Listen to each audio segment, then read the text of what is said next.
Save Instagram Reels to your gallery.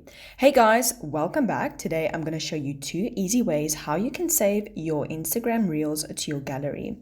Okay, so first up, you're going to open the Instagram app.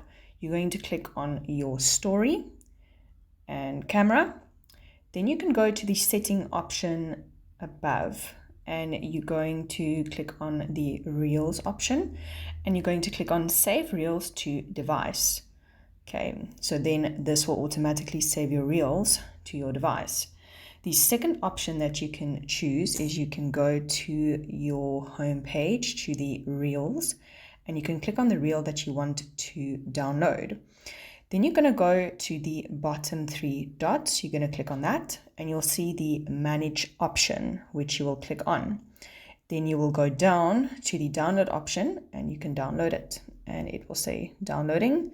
And it is downloaded to your gallery. So let's just go to my gallery to see where it is downloaded. Here we go. There we go. So you can see there's the watermark and your downloaded video. Okay guys, I hope this was helpful. Please don't forget to like, subscribe, and leave a comment. Save